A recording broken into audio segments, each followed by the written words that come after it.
నమస్తే. తెలంగాణలో మరో అధికారిని ఏసీబీ అధికారులు అరెస్ట్ చేశారు. ఆదాయానికి మించిన ఆస్తుల కేసులో రజని అనే ఒక మహిళా అధికారి కరీంనగర్ జిల్లా జమ్మికుంట తహసీల్దార్గా పనిచేస్తున్నారు. గతంలో ఆమెపై ఎన్నో రకాల ఆరోపణలు, అవినీతి ఆరోపణలు వచ్చినటువంటి సందర్భంలో ఎవరు కూడా ఆమెపై ఫోకస్ పెట్టల, ముఖ్యంగా విచారణ కూడా చేయలేదు. గతంలో చాలా ఆరోపణలు వచ్చాయి, విమర్శలు కూడా వచ్చాయి. ముఖ్యంగా వరంగల్ జిల్లాకు సంబంధించినటువంటి ఒక గులాబీ నేత బంధువు, ఆయన ఇప్పుడు ఎమ్మెల్యేగా కూడా ఇటీవల గెలిచారు అనేది, దానివల్లనే ఆమెను ప్రొటెక్ట్ చేస్తున్నారు అనేది బాగా వినిపించింది. వాస్తవానికి గత 10 ఏళ్లలో తెలంగాణలో బీఆర్ఎస్ అధికారంలో ఉంది. ఆమె పనిచేస్తున్నటువంటి ఎక్కడ చూసినా అవినీతి ఆరోపణలే. ఇటీవల ప్రభుత్వం మారిన తర్వాత ఆమెపై స్పెషల్ ఫోకస్ పెట్టింది ఏసీబీ. ఇటువంటి తరుణంలో ఇప్పటికే 5 సార్లు తప్పించుకున్నారు. ఇప్పుడు 6వసారి ఆమె ఏసీబీ అధికారులు అదుపులో తీసుకున్నారు.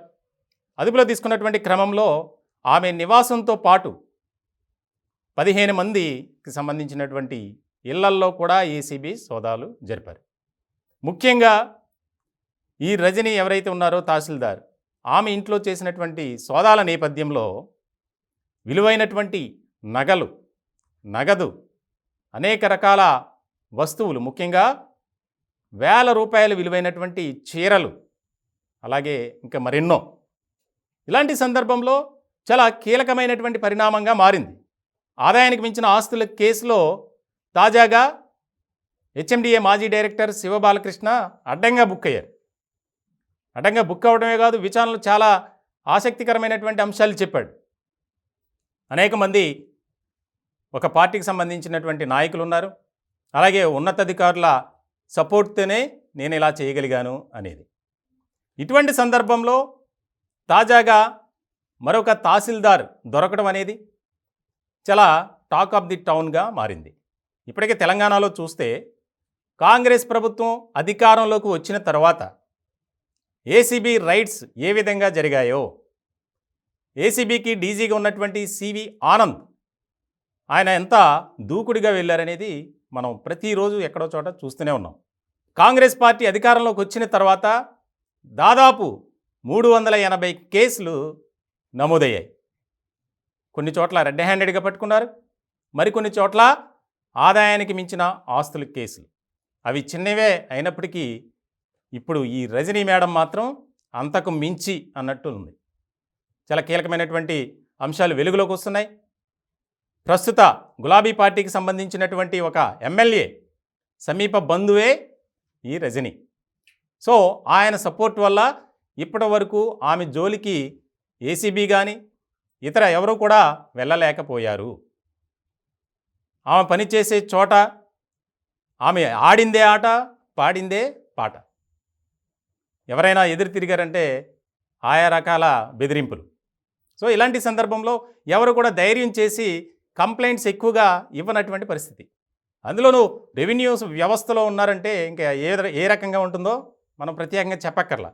అవినీతి ఏర్లై పారేటువంటి డిపార్ట్మెంట్ ఏదైనా ఉంది అంటే వాటిలో మొదటి స్థానంలో ఉంటుంది ఈ రెవెన్యూ డిపార్ట్మెంట్.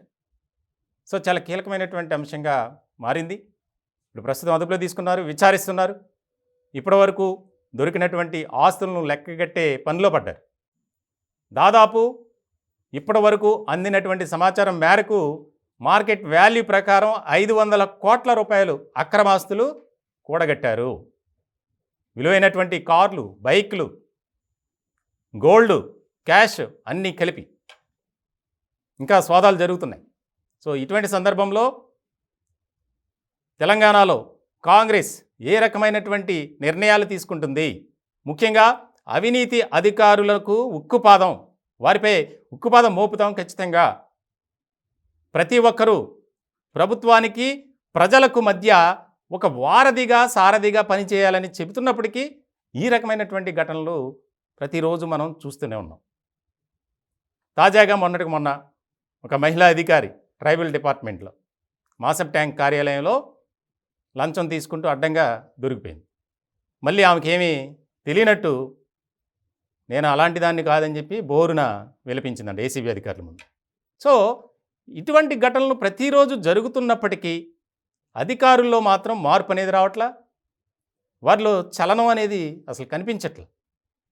అంటే 10 ఏళ్లలో మనం చేసింది, మనం ఏ విధమైనటువంటి విధానంతో వెళ్ళినా అడిగేవాడు లేడు, చూసేవాడు లేడు అనే ధోరణితోనే ఈ రకంగా అధికారులు కానీ కింద స్థాయి సిబ్బంది కానీ రెచ్చిపోతున్నారు అనేది ఎక్కువగా వినిపిస్తుంది. సో ఇలాంటి క్రమంలో రజని విషయంలో ప్రభుత్వం ఏ రకమైనటువంటి నిర్ణయం తీసుకుంటుంది? ఏసీబీ అధికారులకు ఇప్పటికే కొన్ని ఆదేశాలు కూడా జారీ చేశారు. అవినీతి ఆరోపణలు కానీ, ఆదాయానికి మించినటువంటి ఆస్తులు కానీ, అలాగే రెడ్ హ్యాండెడ్గా ఎవరైతే పట్టుబడతారో వారి విషయంలో న్యాయ నిపుణుల సలహా మేరకు మనం ఒక స్టెప్ తీసుకోవాలి. రాష్ట్రంలో అవినీతి అనేది వినిపించకూడదు, కనిపించకూడదు అనేది కాంగ్రెస్ ప్రభుత్వం యొక్క టాస్క్గా పెట్టుకున్నారు.